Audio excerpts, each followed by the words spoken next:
یک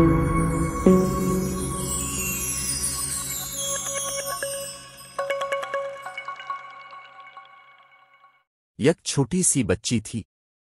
اس کے ماں باپ مر چکے تھے۔ وہ بیچاری گھر میں اکیلی رہ گئی تھی۔ ایک امیر آدمی کے گھر میں اسے بہت کام کرنا پڑتا تھا۔ وہ پانی بھر کے لاتی، کھانا پکاتی، بچوں کی دیکھ بھال کرتی، اور اتنے کاموں کے بدلے اسے بس 2 وقت کی روٹی ملتی۔ کھیلنا کودنا تو کیا 2 گھڑی آرام بھی نہیں کر سکتی تھی۔ وہ آدمی بہت چالاک اور بے رحم تھا، اور اس کی بیوی تو میاں سے بھی 2 قدم آگے تھی۔ ایک رات چاند آسمان پر چمک رہا تھا، اور باہر بہت سخت سردی تھی۔ امیر آدمی کی بیوی نے اس بچی سے پانی لانے کے لیے کہا۔ بچی پانی بھرنے باہر گئی۔ جب وہ تالاب پر پہنچی تو سردی سے اس کے پیر پتھر ہو چکے تھے۔ تالاب کا پانی بھی اوپر سے جمع ہوا تھا۔ بچی نے برف میں سوراخ کیا اور پانی کی بالٹی بھر کر گھر واپس آنے لگی۔ گھر کے قریب پہنچ کر وہ گر پڑی اور سارا پانی بہہ گیا۔ بچی گھبرا گئی۔ وہ خالی بالٹی لے کر گھر نہیں جا سکتی تھی۔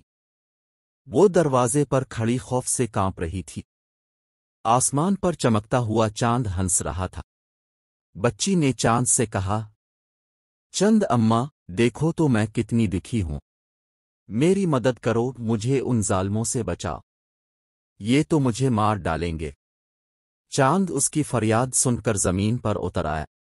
وہ ایک خوبصورت نوجوان کے بھیس میں تھا اور سفید کپڑے پہنے ہوئے تھے۔ چاند کے بڑے بھائی سورج نے بھی بچی کی فریاد سن لی تھی۔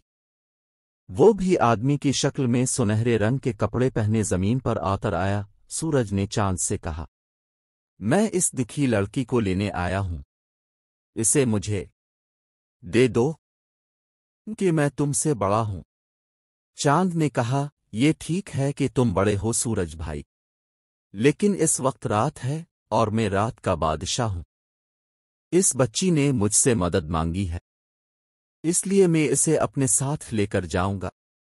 چاند بچی کو اپنے بازوؤں میں الفاٹے کر آسمان کی طرف الفاڑ گیا۔ جب سے وہ ننھی بچی چاند میں رہتی ہے۔ جب تم 14ویں کا پورا چاند دیکھو گے تو اس میں وہ ہنستی گاتی نظر آئے گی۔